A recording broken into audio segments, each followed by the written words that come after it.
भगवते वासुदेवाय नमो नमः। आज 13वां अध्याय जिसमें ब्रह्मा जी का मोह और उसका नाश होगा। सुखदेव जी महाराज बड़े ही प्रसन्न हो रहे हैं परीक्षित पर। परीक्षित को कहते हैं कि तुम्हारे मन में जो नवीन उत्कंठा हो रही है, बार बार हो रही है भगवान की लीलाओं का श्रवण करने की, वह देखकर मैं बहुत प्रसन्न हूँ।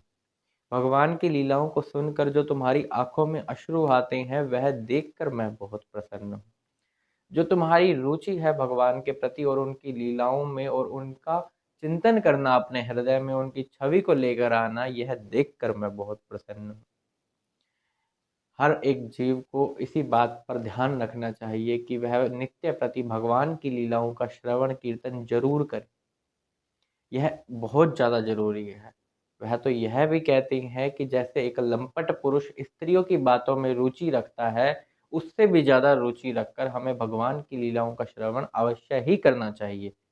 और जो गान कर सके वो तो और अच्छी बात है। जितना ज़्यादा हो सके उन लीलाओं का गान करे, पान करे। इतनी प्रसन्नता होते हुए वह कहते हैं, मैं तुम्हें एक और लीला के बारे में बताता हूँ।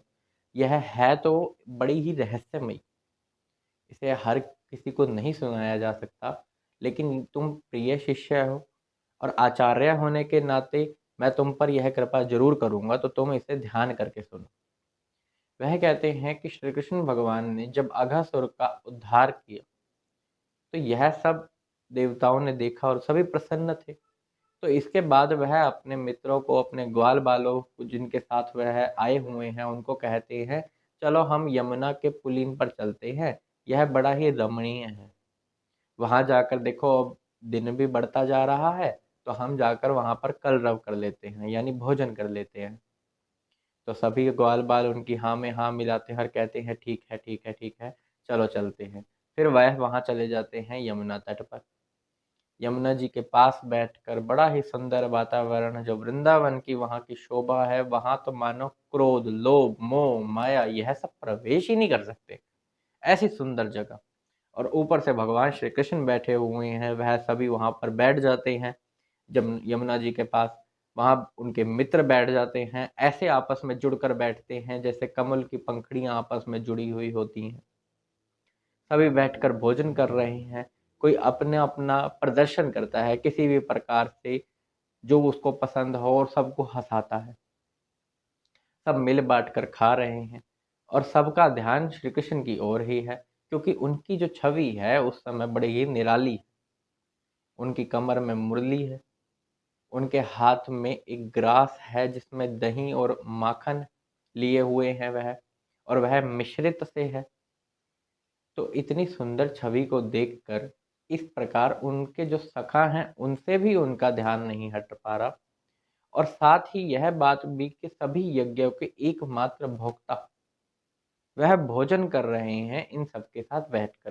तो भगवान जो बाकी के हैं वह सब देखकर आश्चर्यचकित हो रहे हैं इन बाल लीलाओं को, और सभी प्रसन्न भी हो रहे हैं कि यह सब लीला दर्शन करने को हमें मिल रही है। अब प्रसन्नता का वातावरण बना हुआ है। वह अपने बछड़ों को वहां पर घास चरने के लिए छोड़ देते हैं और भोजन करने बैठे हुए हैं। उनका ध्यान अब मस्ती में है, और बछड़े क्या करते हैं, ज्यादा घास के चक्कर में कहीं दूर चले जाते हैं। अब जैसे ही वह मुड़ के देखते हैं सभी ग्वाल बाल, और कृष्ण कहते हैं, बछड़े कहाँ गए? तो कृष्ण कहते हैं कि तुम रुको, तुम भोजन करो, तुम भोजन बीच में मत छोड़ो, मैं सभी बछड़ों को वापस लेकर आता हूँ। तो वह उठते हैं और जाते हैं, कभी गुफाओं में, कभी पहाड़ों में, कभी भयंकर जंगलों में, उन बछड़ों को पुकारते हुए कि वह कहाँ गए। अब वह मिल नहीं रहे थे। इतने में ही ब्रह्मा जी, जब से अघासुर का उद्धार हुआ था तब से ही वह आकाश में यह सब देख रहे थे। अब जो उनको मोह हुआ वह सुनो क्या था। उन्होंने क्या किया, सभी के सभी बछड़ों को एक अन्य स्थान पर ले गए और वहीं रख दिया, ताकि बछड़े श्री कृष्ण को ना मिले। वह माया का प्रयोग कर रहे थे। जिनकी माया है उन पर ही उनका प्रयोग, जो कि कभी हो ही नहीं सकता, लेकिन फिर भी लीला दर्शन करते हुए। और जैसे ही श्री कृष्ण बछड़ों को ढूंढने के लिए निकलते हैं, वह सभी ग्वाल बालों को भी गायब कर देते हैं ब्रह्मा जी। अब श्री कृष्ण चिंता में है, वह ढूंढ रहे हैं कि ग्वाल बाल कहाँ गए, बछड़े कहाँ गए, ग्वाल बाल कहाँ गए, बछड़े कहाँ गए, नहीं मिल रहे, ढूंढ रहे हैं, पुकार रहे हैं। फिर वह अपना एक बार शांत होकर अपनी ज्ञान दृष्टि से देखते हैं कि वो कहाँ है। जान जाते हैं सब कुछ कि ऐसे ऐसे हुआ है। और करते क्या है फिर वह कि अपने ही रूप को विभक्त कर लेते हैं, बांट लेते हैं उन्हीं ग्वाल बालों में और उन्हीं बछड़ों में। उन ग्वाल बालों के पास जो जो चीजें थी, किसी के पास बांसुरी थी, किसी के पास छत्र था, किसी के पास कुछ तो किसी के पास कुछ, सभी के रूप में वह ही बन जाते हैं। सभी बछड़े भी वही हैं, सभी ग्वाल बाल भी वही हैं। अब ब्रह्मा जी तो अपना काम करके चले जाते हैं। समय व्यतीत होना शुरू होता है। ग्वाल बाल अपना जाते हैं घर पे। उनकी मैया उनको लाड़ दुलार करती हैं। जैसा कि पिछले अध्यायों में भी बताया गया था, वहां पर यह लाइन आई थी कि जो भगवान श्री कृष्ण है उन्होंने सभी माताओं का दूध पिया था। तो अब यह बात यहाँ सत्य होती है, इसलिए क्योंकि अब जो वह गोप और ग्वाल बने हैं, जो बछड़ों का उन्होंने रूप लिया है, तो वह अब घर जाके अपनी माता का दूध पिएंगे। अब जैसे जैसे समय व्यतीत होता है, एक विशेष ही प्रेम हो रहा है माँ और बेटे के बीच में, और बछड़ों का गायों के साथ। पता नहीं कि वो कैसा प्रेम है, कारण उसका यही है कि स्वयं श्री कृष्ण ही है उनके घर। ग्वाल का रूप बनाकर वह श्री कृष्ण ही है जो उनके हाथों से माखन खा रहे हैं। वह श्री कृष्ण ही है जो चंदन लगवा रहे हैं, काजल लगवा रहे हैं। वह श्री कृष्ण ही है जो उनके हाथों से तैयार हो रहे हैं और उनकी आंखों के सामने वह खेल रहे हैं, नाच रहे हैं, गा रहे हैं और उनको अलग अलग तरीकों से प्रसन्न कर रहे हैं। यह सब समय के साथ प्रेम की बढ़ोतरी होती गई, बहुत ज़्यादा प्रेम हो गया उनके बीच में। एक क्षण का भी यदि देरी हो जाए तो माँ का वो जो प्रेम है उसको डर बैठ जाता था।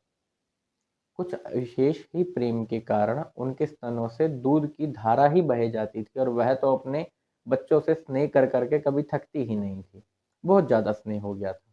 एक दिन सभी गोप श्री कृष्ण और बलराम जी गोवर्धन की चोटी पर जाते हैं गैयाओं को चराने के लिए।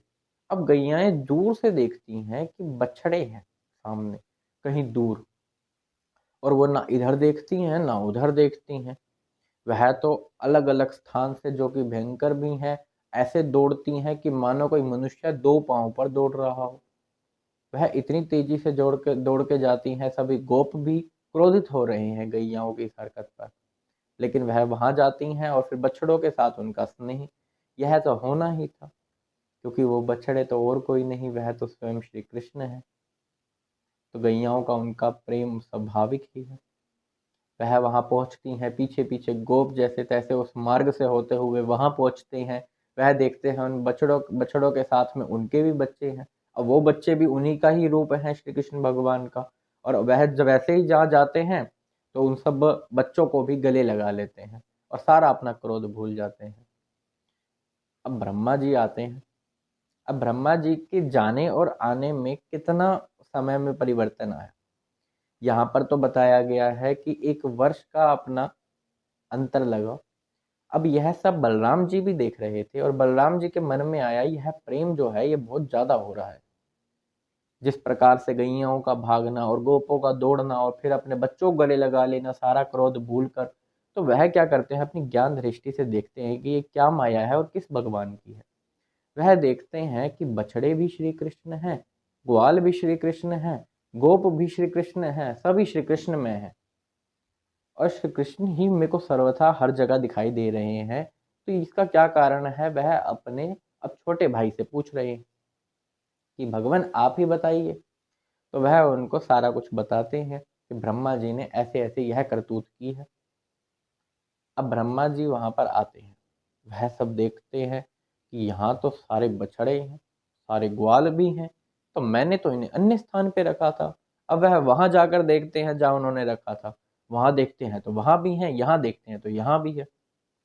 जो 1 वर्ष पृथ्वी पे बीता था, उनके लिए वह उतना ही था कि एक कमल के अंदर जैसे तीखी सुई को डाला जाए और जितना समय उसका होता है उतनी ही देरी उनके लिए थी वह। तो उतना ही समय बीता था। लेकिन ब्रह्मा जी आकर देखते हैं, कहते हैं देखते हैं कि 1 वर्ष के बाद क्या क्या हो गया। देखकर आश्चर्यचकित हो जाते हैं। उनकी माया से वही अपना कन्फ्यूज़ हो रहे हैं, वही अपना आश्चर्यचकित हो रहे हैं कि यह हो क्या रहा है, मुझे तो कुछ समझ ही नहीं आ रहा है। क्योंकि जिनकी माया है वह उन पर प्रभाव तो कभी डाल ही नहीं सकती। फिर भी इस मोह का नाश करने के लिए सर्वसमर्थ होते हुए भी चाहते तो उसी समय ब्रह्मा जी से बछड़े और ग्वाल को वापस ले आते, लेकिन उनके मोह का भी नाश करना जरूरी था, इसलिए उन्होंने यह सब लीला करी।